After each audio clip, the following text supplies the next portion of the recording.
In the underground bases, what they call DUMBs, deep underground military bases, and other absolutely beyond top secret research facilities, this technology that is necessary to totally entrap humanity through technology is being developed. And they are always vastly ahead of anything that's happening in the public arena. I mean, vastly ahead.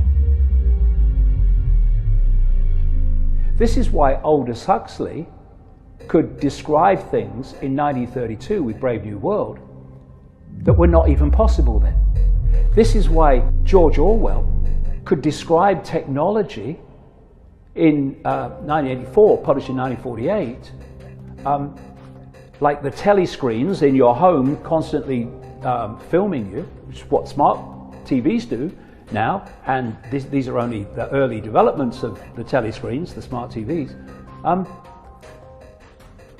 They were able to perceive these things because this technology is always well ahead outside the public arena than it is in the public arena. I've quoted people in my books, like a guy in 1969 at Rockefeller Insider, who described in great detail how the world was going to change, and he has been absolutely spot on in every single way in detail. And one of the things he said in 1969 is that he described the internet. He described the internet in 1969. It wasn't even discovered, we're told, until the 1980s, was it? But it's always long ahead of where we are in the public arena. Why? Because as the process unfolds of more and more sophisticated technology rolling out, like now at a vast rate of knots, to create this complete human control system, there are no gaps.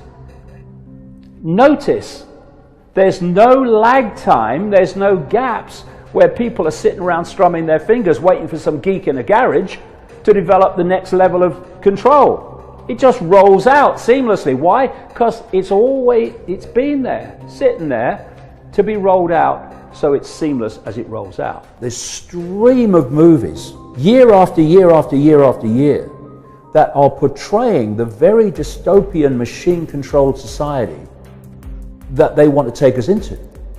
Because it's called preemptive programming. What they're doing is systematically making us subconsciously, consciously too more and more, but subconsciously familiar with that world. So that as it comes in for real, it's less of a chasm, it's less of a shock. Now, because this technology ain't coming from geeks in garages, I mean, some of the peripheral stuff might, yes. I'm talking about the real control system stuff. It's coming out of underground military bases and other secret projects. They need a cover story and a cover people to explain where the hell it's coming from. So they have their cult operatives, gophers, most of them, well, all of them are at gopher level even then, or some are more gophers than others. And they play the role of fronting up different technologies coming out. I'm talking about the main technologies that are real vital to the control system. And acting as that front man or front woman makes them very rich. But this is the deal.